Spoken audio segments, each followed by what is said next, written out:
Hello everyone, it's Jeff. Hope everyone's doing okay out in the VC there. Haven't made a video for a couple days, so it's good to be back and to catch up with you all.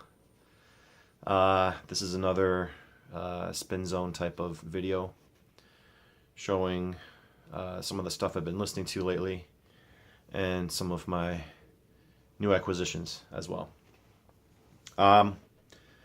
The first album that I'm going to show is one that is still a leftover from the holidays. This was a recommendation of Andrew's from Tales from the Crate when he did his video on blues records. And I bought this one, Don't Turn Me From Your Door by John Lee Hooker. This is a reissue that I got off of Amazon, and I believe it's still it's a mono reissue. This album was originally released in 1963, if I'm reading the dates right, and there's nothing on the album itself to denote that it's in stereo, and the label is a reproduction kind of the old Atco labels, and I know they use different colors to denote stereo or mono pressings. But whether it's because of it being in mono or because of John Lee's abilities as a singer and guitarist, I can tell you that the music just jumps out of the speakers when you play this. It's just him singing and playing his own guitar, accompanying himself on guitar, and man, this is some real deal blues, let me tell you. I mean, he's got such a deep, powerful voice, and he's not the most technically proficient guitarist. You know, he's not the type that's going to do these lightning fast licks and runs up and down the fretboard, but man, he can find a groove and just lock it in.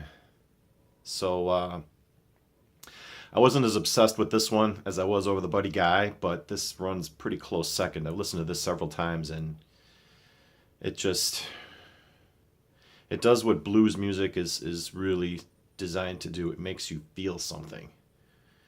You know, even if it's feeling bad, and that's okay too. So yeah, this is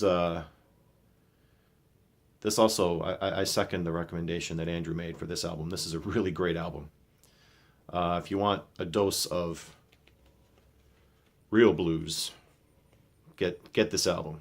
It's on Amazon. I think it was less than $20, maybe. But yeah, check this album out. It's great. Don't Turn Me From Your Door by John Lee Hooker. Really great, let me tell you. My wife bought the second Anderson East album called Encore. This was just released. And I know I showed his first album, Delilah, I think on the last Spin Zone video that I did. This pretty much follows in the same footsteps as that album. This guy's got a very soulful voice. It's got a lot of slow numbers that are good to dance to. And my wife hears him on the radio, on satellite radio. And I haven't yet, but listening to this album is very enjoyable. I like it. And just like with the first album that he put out, this one also came with a CD copy as well, which is nice. Any new album that comes with either a download code or a CD copy or something is much appreciated by vinyl buyers like me, let me tell you. So yeah, this is a nice brand new album to check out, Anderson East Encore. And of course, I listened once again to Cure for Pain. This was my VCLT from Brad from H2 Vinyl. listen to this again after all these years. I don't know if I showed the gatefold last time. It comes in a gatefold. And yeah, this brought back a lot of memories. Very glad to have this on vinyl. Very glad to have this again in any format. So I'm going to have to track down some of their other albums.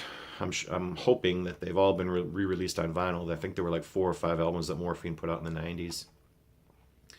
I don't know if I'll track them all down again, but I know their first album is called Good. That was easily as good as this one. So thanks once again, Brad. You're the man. I will definitely hit you back with some VCLT. I'm just waiting for the right thing to pop up. Don't worry, I got you. These last 3 albums that I've been listening to over the last week fall into the category that was on the vinyl tag about why do you collect. And one of my answers, or I should say another answer, is to be able to listen to a lot of classic albums that were around either before I was born or when I was too young to even know anything about music in the cheapest format. When I got back into collecting vinyl, that was certainly the case. Vinyl, used vinyl especially, was much, much cheaper. Nowadays, not so much. Deals are harder to come by. But I mean, there's been a resurgence of reissues on vinyl, which led me to buy, also speaking of my vinyl tag video, the classic album that I never listened to. So I bought Pet Sounds. I had to know. I had to know what all of the hoopla was about. I'm sure everybody, if they don't already own this album, they've at least heard of it, I'm sure. It came with a reproduction of the Rainbow Capital label. This is the 50th anniversary reissue, I should add, the stereo edition. And I guess the only thing I can say, being probably the 10 billionth person to come to this album with new ears, is I get it now. Yeah.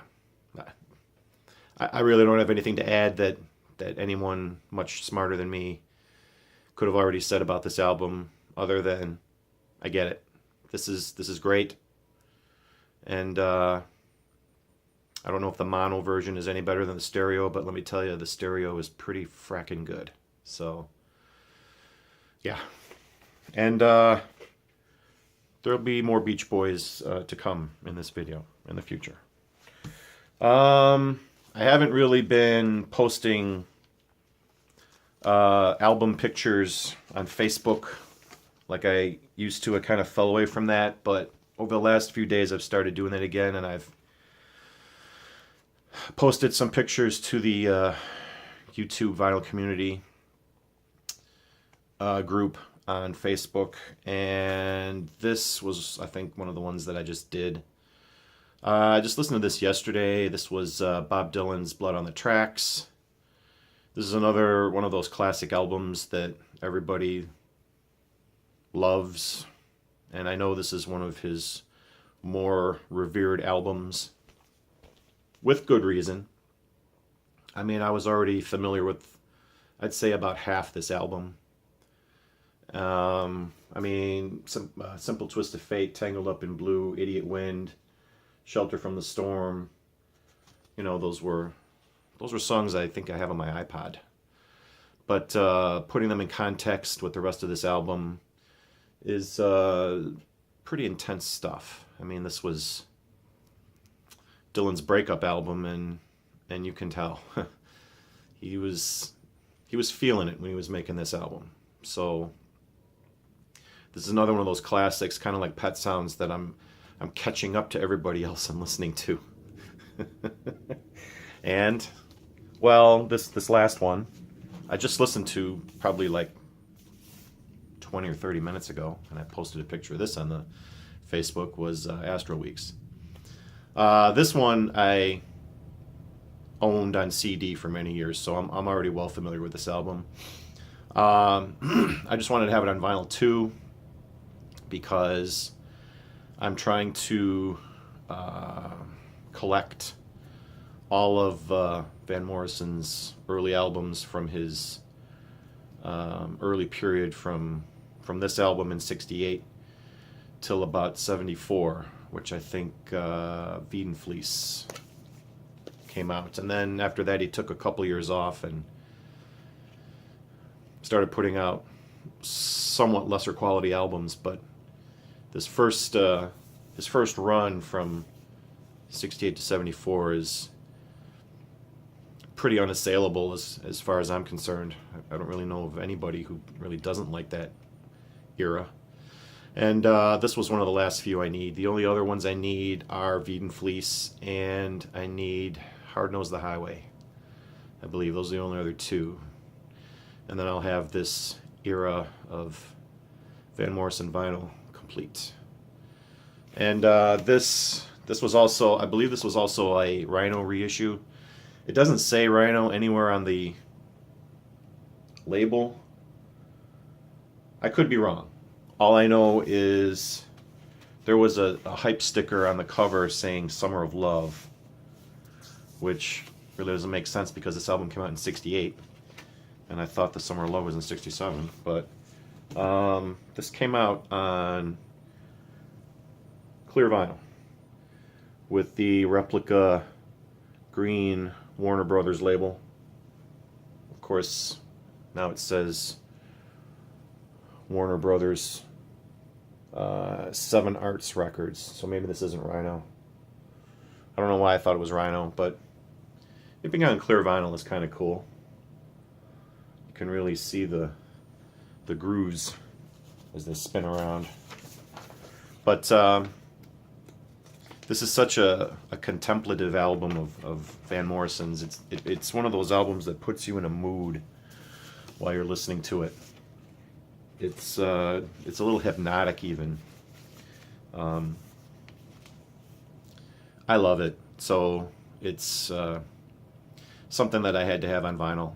So I picked up this. This was a reissue. I'm pretty sure this was re-released last year. So, and it sounds pretty good. I mean, it's not the quietest pressing, but while the music's playing, it sounds pretty good.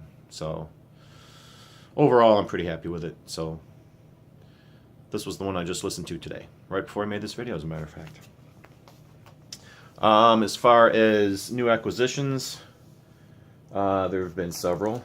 Not as many as there have been since, I'd say, before the holidays, but enough. First being album by The Jam, All Mod Cons. This was, I've been looking for some Jam albums. I was always been hoping that I could pick them up for a cheap price, but that hasn't been the case lately. Even this one was, I mean, for a cutout album, I guess it was for a decent price. I don't know. The Jam are one of my favorite British bands, and I'd love to get their first album on vinyl. I don't know if I'll get them all unless some kind of a deal comes along, but I've got their box set on my computer downstairs, which has all their albums that way, but still, I like to have things on vinyl too, so this was one of my recent pickups, All Mod Cons by The Jam. Another one is a double live album from Sting called Bring On the Night. And my wife is a huge Sting fan, as am I. Probably not as huge as her, but, you know, I like Sting. This was recorded in '85 when he became Jazzbo Sting and released his first album, Dream of the Blue Turtles. So that's pretty much when this album was recorded, and all of his non-Police songs are from that album. So that was another cool pickup. This one here is a rare MoFi album for me. It's Richard Thompson, Rumor and Sigh, the Mobile Fidelity reissue. This was limited to 3,000 copies, and as you can see there, I've got number 395, which isn't too bad, I guess. This album has been notoriously difficult. Here's the gatefold. Notoriously difficult for me to track down on vinyl. Wow, this thing's heavy. It's a double album, but man, this thing's got some weight to it. I'm a big fan of Richard Thompson, as you may or may not know. This was kind of my gateway into his music, this album, which I originally owned on cassette back in 1991 when this album came out. And I toyed with doing a whole video on just this album because it was one of a certain group of records that really encapsulated my third year of college, where I met my woman who would become my wife. And it's kind of a long personal story, and I don't know if it's something that's necessarily worth exposing in a video. But yeah, there's a song on here called I Misunderstood, and it really, it was a gut punch at the same time as it helped me through. Because, well, like I said, it's a long story. Maybe I'll do it, maybe not, I don't know. But this is one of the few albums that's never really been issued on vinyl. I don't know if this was ever issued in the first place on vinyl. Like I said, I originally owned cassette. But for whatever reason, I can tell you how I got this album. I was watching Jeff Party's video on his Mobile Fidelity pressings. And I learned that Music Direct, which is the place where I got my new turntable from, they're here in Chicago, took over the Mobile Fidelity label. So after I finished watching his video, I, in a fit of curiosity, went over to their website, and I was looking through their listings, and this album here was just about to be released, like the next day from when I looked at it. So I put my order in right then and there. Wasn't cheap. This was $50, but this was one of the albums that I just had to have. Not just because of the one song, but because, I mean, the rest of the album is great too. But just because I'd been looking for this off and on for years, because I really wanted it on vinyl. And now I finally got it, so I'm happy. So yeah, Rumor and Sigh by Richard Thompson was a big purchase for me. And I think I only have one other MoFi album. I think I have Stevie Wonder's Talking Book is a MoFi also. But yeah, this was a big get for me. Man, that was a heavy-ass album. Jesus. Okay, moving right along. My wife bought this one because she loves Ministry. It's The Land of Rape and Honey. And yeah, what can I say? It's got a lot of experience with Ministry, and this is a decent album. I'll listen to it with her. I'll refresh my memory. She bought this on her own. She ordered it. I love that woman. God. But I'll probably talk about this one more after I listen to it again. But I just wanted to show it here quickly. The Land of Rape and Honey by Ministry. This was a new acquisition. Related to the Pet Sounds album, I watched Brendan's video. His channel is My Friend Morrissey. His top 100 list. His most recent episode of his top 100. And he showed this album. And I'd been interested in it enough, and I'd heard an awful lot about it enough to buy it. So here you go. I got this one because of you, Brendan. So I haven't listened to this one yet, but I bought this and Pet Sounds at the same time. It's the Smile by the Beach Boys. It's a double album assembled from the original tracks, what original tracks there are in music, from their 60s recording sessions for the Smile album. So here's the gatefold. This is also it's a double album, and it's also got the replica rainbow Capitol Records label. Pull out the sleeve there, you can see. This is one of my favorite record labels, I swear. And it comes with a picture book and lyrics and all kinds of fun stuff. So I'll be looking forward to listening to this in the near future, just to once and for all find out what the big deal and hype was about this album. If it's anywhere close to what Pet Sounds was, then I'm in for a good listen, I'm sure. But yeah, I finally broke down and bought Smile by the Beach Boys. And finally, one of my favorite Unplugged albums, back when MTV was doing Unplugged originally, is Alice in Chains. This is another one of those records that I always meant to try to get. It was always in the back of my mind to look for. And when I had a little bit of money left on my last gift card that I got over the holidays, so I spent it on this.